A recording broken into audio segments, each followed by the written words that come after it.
दिनै इंराजि 2023 से जानुवारि थामहिनबा गोदान बोसोरजों लोब्बा लाखिनानै दिनैनि समाव फुंबिलिनिफ्रायनो गुबुन गुबुन धोरोमनि गोबां सुबुंफोरखौ गाव गावनि मन्दिर मस्जिद आरो गिर्जा बायदि थानसालिफोराव थांनानै इसोरखौ खुलुमहैनाय एबा सिबिहैनायखौ नुनो मोन्दों। बेबायदिनो क'क्राझार सहरनि साखाथियाव थानाय क'क्राझार कदमतला बाप्टिस्ट चार्चआव इंराजि 2023 गोदान बोसोरखौ बरायनाय बायदियै गोबां ख्रिस्टियान धोरोमारि सुबुंफोरा इसोरनिसिम आरज गाबदों। लोगोसेयैनो गोदान बोसोरनि मुङाव जानाय लोंनाय बायदि हाबाफारिबो लादों। आरज गाबनाय हाबाफारियावनो बाहागो लादों बिटिआरनि मावफुं सोद्रोमा रेवरेवा नार्जिहारिया। हाबाफारियाव नुजाथि हैनाय जोंनि खौरांगिरि मिथिसार बसुमतारिनि लाइभ एक्सक्लुसिभखौ नायना ला।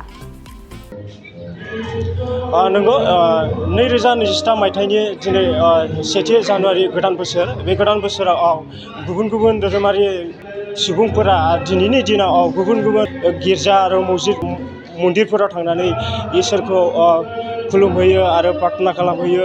थिग बेबायदिनो क'क्राझार सहरनि साखाथियाव थानाय कदमतला बाप्टिस्ट चार्च मण्डलियाबो दिनैनि दिनाव गोदान बोसोरखौ बरायनायजों लोगोसे इसोरनाव आरज खालामदों।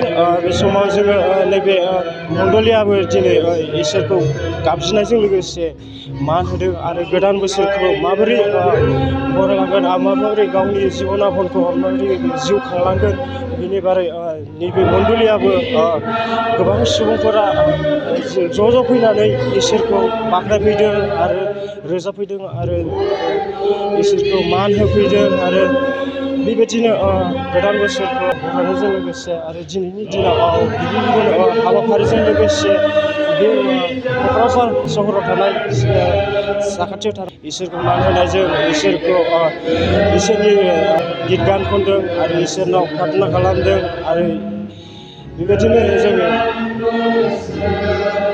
जों बे समाव जोंनि साखाथियाव दङ बिटिआरनि मानगोनां रेवरेवा नार्जिहारि बिथांनिफ्राय जोङो माखासे इसोरनि गोदान बोसोरनि मुङै जोङो बड'लेण्ड बुब्लि न'खरनिफ्राय गोदान बोसोरनि गिबियावनो गाहाम हामलायनाय हरबाय। बे समाव दिनैनि दिना गोदान बोसोर सेथि सान इसोरखौ मान होनाय दिन। बे दिनाव नोंथाङा मा बुंनो सानो? दिनै जोंनि क'क्राझार टाउन बेप्टिस्ट गिर्जाया थांनाय बोसोराव साफ्रोमखौबो जानांगौ बिपद आरो खैदांखौ बासिनानै मोजाङै लाखिनाय दिनै गोदान बोसोर सफैनाय धन्यबाद थाखाय जों ज'दां आरो जों इसोरखौ धन्यबाद होदों। आरो बेजों फैगोन बोसोरावबो जाहाथे जोंनि बे गिर्जानि जोंनि बिटिसिनि आसामनि भारतनि आरो दुनियाव सारा पृथिबियाव थानाय गासै रायजो राजाफोरा गोजोन सान्थियै थांनानै थायो, रंजानायजों अनलायनायजों खौसेयै थांथों। बेनि थाखाय जों आर'ज खालामो, जों इसोरनाव आर'ज खालामो, जों ज' जाथों। जों नुनो मोन्दों दे थांनाय बोसोरफोराव मानसिफ्रा गावजों गाव गाज्रि मोनलायनाय मोनसा मोनसि जादों। बेफोरखौ जों बयबो जाहाथे बावलायनानै गावजों गाव अनलायनानै मोजाङै गोरोबलायनानै थांना थायो। बेनि थाखाय जों इसोरनाव आर'ज गाबगोन आरो जोङो आसा खालामदों बे फैगोन बोसोराव जोंनि गेजेराव गोजोननाय रंजानाय जों बयबो हारि बयबो जाथिया गाव गावनि हारिनि राव हारिमुखौ जाहाथे मान होलायनानै सोलियो आरो गोजोननायजों खौसेथिनि थाखाय सारा जोंनि आसामनि भारतनि बड'लेण्डनि रायजो राजाफोरनि थाखाय बयबो सिन्था खालामो, इसोरनाव आर'ज गाबो। बेखौनो जों दिनै बेवहाय आर'ज गाबगोन आरो बयखौबो जों खावलायगोन। गोदान बोसोरनि मुङै दिनै जानाय लोंनाय माबा मोनसे हाबाफारि लानाय जादों नामा? जोंहा दिनै गोदान बोसोराव बयबो रंजालायो।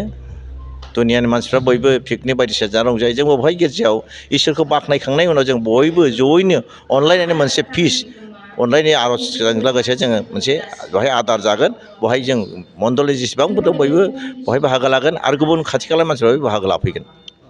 नंगौ, जोङो बिटिआरनि रेवरेवा नार्जारि बिथांनिफ्राय जोङो माखासे बाथ्राफोरखौ मिथिबाय। गोदान बोसोरजों लोगोसे खैफोद आरो दुखु दाहाफोरखौ निमाहा होस्रायनानै लोगोसे नैबे क'क्राझार कदमतला बाप्टिस्ट चार्चआबो दिनै गोदान बोसोरजों लोगोसे मोनसे रंजानायजों लोगोसे मोनसे जानायनि एबा रंजा बाजा मोनसे जानायनि हाबाफारि लानाय जादों होननानै जोङो मिथिनाय जादों। गोजोन्थों।